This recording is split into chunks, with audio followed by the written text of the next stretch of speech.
Subscribe பண்ணுங்க. அப்படியே பக்கத்துல இருக்க பெல் ஐகானையும் பிரஸ் பண்ணுங்க. இந்த வீடியோ மூலமாக 2025ஆம் ஆண்டிற்கான ஆவணி மாத ராசி பலன்களை பார்க்க இருக்கிறோம். குறிப்பாக இந்த வீடியோவானது பார்த்தோம் அப்படின்னாக்கா கடகராசி அன்பர்களுக்கான வீடியோ. இந்த கடகராசி அன்பர்களுக்கு ஆவணி மாத கிரகநிலை ஆராயும் போது இந்த ராசியின் குணாதிசயங்களை பற்றி நம்ம ஃபஸ்ட்டாக தெரிஞ்சுக்கணும்னு நினைக்கிறேன். முதலாவதாக பார்த்தோம் அப்படின்னாக்கா இந்த கடகராசி என்பது தாய்மை உள்ளத்தை கொண்ட ஒரு நபர்களாக இருப்பாங்க. இலகிய மனப்பான்மை உடையவங்களாக இருப்பாங்க.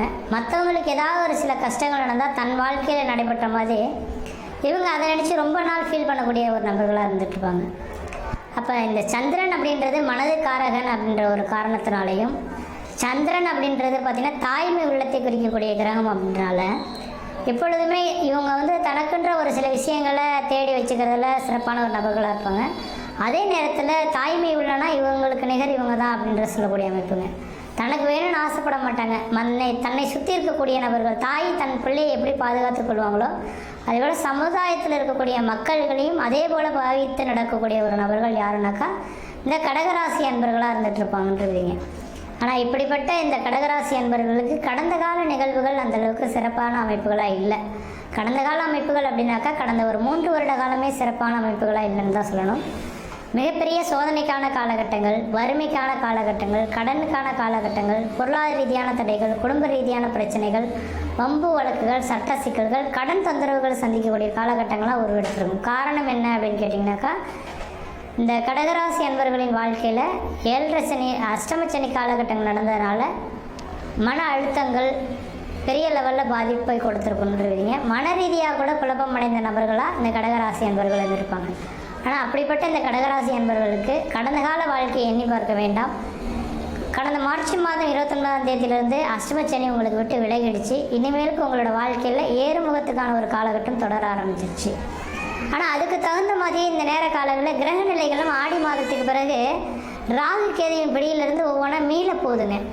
அப்போ இந்த கடகராசி என்பவர்களுக்கு தன்னோட ராசிநாதன் சொல்லக்கூடிய இந்த சந்திர பகவான் ராசிக்கு 11ஆம் இடத்தில் நல்ல வலிமை பெற்று உட்கார்ந்திருக்கார். சந்திரனார் 3 சுத்தைந்து 11 தனித்திருக்க மாடப்பா மந்திரங்கள் செய்வான் காலை மகத்தான வாதம் ஒரு வைத்தியமாம் கூரப்பா குடும்பம் அது விருத்தியாகும் குவளை 8 எதிரிக்கு மார்பில் ஆணி அப்படின்ற மருத்துவத்துறையில் சாதனை படிக்கக்கூடிய மாணவ செல்வங்களாக இந்த கடகராசியில் பிறந்த நபர்கள் இந்த நேரத்தில் இருப்பாங்க.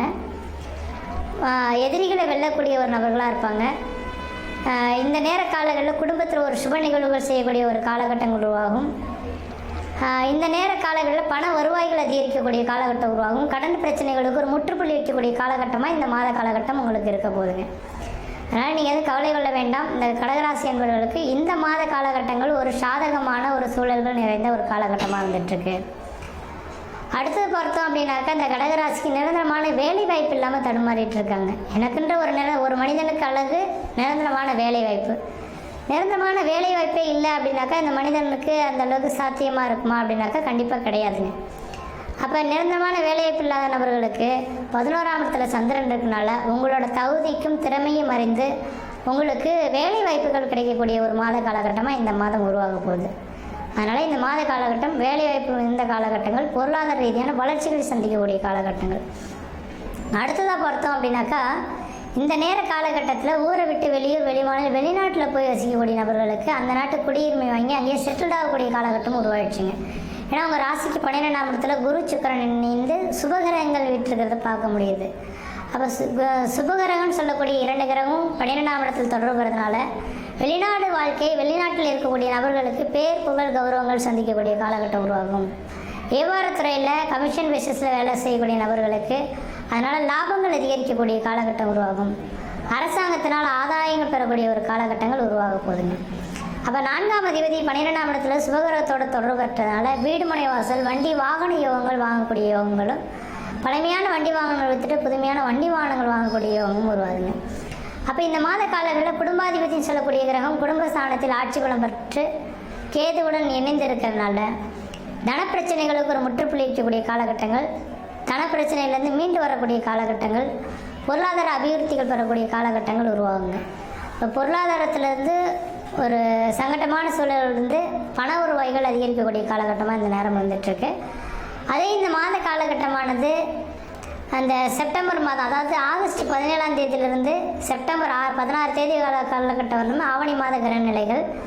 அந்த செப்டம்பர் 10 தேதியிலிருந்து செப்டம்பர் 16 தேதி காலகட்டங்களில் சூரியன் கேது இணைவு ஏற்படக்கூடிய காலகட்டத்தில் பண வருவாய்கள் கொஞ்சம் தடை ஏற்படலாம். குடும்பத்தில் அவ்வப்போது மன நிம்மதிகள் குறைந்து போகலாம்.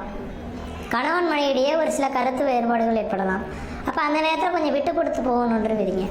மற்ற விதத்தில் தோஷங்கள் கிடையாது. அடுத்த குடும்பாதிபதி குடும்பஸ்தானத்தில் விட்டிருக்கக்கூடிய காலகட்டத்தில் திருமணமாகாத நபர்களுக்கு திருமண வாய்ப்புகளும், குழந்தை பேர் இல்லாத நபர்களுக்கு குழந்தை பேரும் தெரிவிக்கக்கூடிய காலகட்டமாக இருந்துகிட்ருக்கு. அப்போ திருமணமாகாத நபர்களுக்கு திருமண வாய்ப்புகளும், குழந்தை பேர் இல்லாத நபர்களுக்கு குழந்தை பேரும் உருவாகக்கூடிய காலகட்டமாக இருக்குது. இந்த நேர காலங்களில் எடுக்கக்கூடிய முயற்சிகள் உங்களுக்கு சாதகம் வாய்ந்த மகிழ்ச்சியாகவே இருந்துகிட்ருக்கும். அப்போ அடுத்ததாக பொறுத்தோம் அப்படின்னாக்கா, அந்த கல்வி ஸ்தானாதிபதி வித்தை ஸ்தானாதிபதி சொல்லக்கூடிய கிரகம் உங்கள் ராசிக்கு 2ஆம் அதிபதியாக வருவார். அப்போ இந்த நேரத்தில் ஆட்சி புலம்புறதுனால கல்வி படிக்கக்கூடிய மாணவர் செல்வங்கள் கல்வியில் வளர்ச்சி அடைவாங்க. பொருளாதார ரீதியாகவும் மன நிம்மதியும் மன சந்தோஷங்களும் ஏற்படக்கூடிய காலகட்டம் உருவாகும். அதே போல் பார்த்தீங்க அப்படின்னாக்கா, இந்த நேர காலகட்டத்தில் உங்கள் ராசிக்கு 6ஆம் அதிபதியான குரு பகவான் 12ஆம் இடத்துலேருந்து சொந்த வீட்டை பார்க்கறனால நோய் வம்பு வழக்குகள்லேருந்து மீண்டு வரக்கூடிய காலகட்டங்கள், கோர்ட்டு கேஸ் வழக்குகள் உங்களுக்கு சாதகமான சூழல்கள் ஏற்படக்கூடிய காலகட்டங்கள், பொருளாதாரத்தில் ஒரு உயர்வடையக்கூடிய காலகட்டம் உருவாகும். அதே போல் 6ஆம் அதிபதியான சொந்த வீட்டை பார்க்கறனால அரசாங்க உத்தியோகம் உங்களை வீட்டின் வாயில் கதையை தட்டக்கூடிய காலகட்டம் உருவாகுதுங்க. அதனால் இந்த நேர காலங்களில் அரசாங்க வேலைகளுக்கு முயற்சி எடுக்கக்கூடிய நபர்களுக்கு அரசாங்க உத்தியோகம் கிடைக்கக்கூடிய காலகட்டங்கள், திருமணமாகாத நபர்களுக்கு திருமண வாய்ப்புகள், குழந்தை பேர் இல்லாத நபர்களுக்கு குழந்தை பேர் உருவாகுது, குடும்பத்தில் ஒரு சுப நிகழ்வுகள், சுபகாரியங்கள், அழியா சொத்து சேர்க்கைகள், வீடுமனை வாசல் வாங்குவது, கட்டுவது, குடிபெயர்ந்து குலதெய்வத்துக்கு செய்ய வேண்டிய சடங்குகள் செய்கிறது, இது மாதிரியான சுப நிகழ்வுகள் ஏற்படக்கூடிய ஒரு காலகட்டமாக இருக்குது. அதேபோல் 8ஆம் இடத்துல ராகு இருக்கிறது அந்தளவு விசேஷம் கிடையாது. 8ஆம் இடமானது அடிவயிறு சம்மந்தப்பட்ட பிரச்சனையை கொடுக்கும். அப்போ சாப்பாடு உணவுப் பொருட்களை மட்டும் துரித உணவுகளை சாப்பிடக்கூடாது. அன்னைக்கு சமைச்சு அன்னைக்கே சாப்பிடக்கூடிய உணவுகளாக இருக்கணும். ஸ்டாக் வச்சு சாப்பிடக்கூடிய உணவுப் பொருட்கள் கண்டிப்பாக பாக்கெட்டில் அடைக்கப்பட்ட உணவுகள்லாம் சேர்க்கக்கூடாது. அடிவயிறு சார்ந்த பிரச்சனைகள் வரலாம். அல்லது ஒரு சிலர் சாப்பிடாமலே இருந்து அல்சர் சம்மந்தப்பட்ட கம்ப்ளைண்ட் வரலாம். அதனால் இந்த நேர காலங்களில் சாப்பாடு விஷயத்தில் மட்டும் கவனமாக இருந்தீங்கன்னா போதுமானது. அடுத்த பார்த்தோன்னாக்கா, அவங்க ராசிக்கு 9ஆம் இடத்துல சனி பகவான் இருக்கிறது தந்தை வழி சொத்து சுகத்தினால ஆதாயங்கள் ஏற்படக்கூடிய காலகட்டமாக இருக்குது. தந்தைக்கு உங்களுக்கும் ஒரு சாதகமான சூழல்கள் ஏற்படக்கூடிய காலகட்டமாக இருக்குது. இப்போ தந்தை வழி சொத்துல ஏதோ பிரச்சனைகள் இருந்தால் இது இந்த நேர காலங்களில் கோர்ட்டு கேஸ் வழக்குகள் உங்களுக்கு சாதகமாக இருக்கும். அடுத்து சந்திரன் 11ஆம் இடத்துல இருக்கிறாங்க. நிறைந்த செல்லம் பெற்ற நபர்களாக இருப்பீங்க. என்றைக்கோ செய்த உதவிக்கு இந்த நேரத்தில் சன்மானம் கிடைக்கக்கூடிய காலகட்டங்கள் உருவாகுதுங்க. எதிரிகள் எல்லாம் வெல்லக்கூடிய காலகட்டங்கள். குரு சுக்கிரன் 12ஆம் இடத்துல திறந்ததுனால குடும்பத்தில் ஏதோ ஒரு சுப நிகழ்வுகள் 4 பேர் அழைத்து விழுந்து படைத்து மன நிம்மதியை பெறக்கூடிய ஒரு காலகட்டமாக இருந்துகிட்ருக்கு. அதனால் இந்த ஆவணி மாத கிரகநிலையானது கஷ்டங்கள் நீங்கி வளர்ச்சி பெறக்கூடிய ஒரு மாதமாக இருந்துகிட்ருக்கு. இந்த மாத காலகட்டத்தை சரியாக பயன்படுத்திங்கன்னா வாழ்க்கையில் வெற்றி பெறத்துக்கான வாய்ப்புகள் இருக்குது. இந்த மாத காலகட்டத்தில் நீங்கள் வழிபடக்கூடிய தெய்வம் எதுன்னு பார்த்தீங்கன்னாக்கா, பிரதோஷ காலகட்டத்தில் நந்தி பகவானுக்கு 1 லிட்டர் பால் ஒரு முழம் முல்லைப்பூ வாங்கி கொடுத்து அர்ச்சனை செய்வதன் விளைவாக இந்த மாத காலகட்டத்தில் பணம் பிரச்சனையிலிருந்து மீண்டு பொருளாதார அபிவிருத்திகள் பெறக்கூடிய ஒரு காலகட்டம் உருவாகும். அதனால் இந்த மாத காலகட்டத்தில் எந்த விதத்தில் நீங்கள் முயற்சி எடுக்கிறீங்களோ அந்த அளவுக்கு வளர்ச்சி பெறக்கூடிய ஒரு மாத காலகட்டமாக இருக்குது. முயற்சி எடுத்து பாருங்கள், கண்டிப்பாக வெற்றி பெறுவீங்கள். நன்றி, வணக்கம். மேலும் தகவலுக்கு எங்கள் சேனலை மறக்காமல் சப்ஸ்கிரைப் பண்ணுங்கள். நன்றி.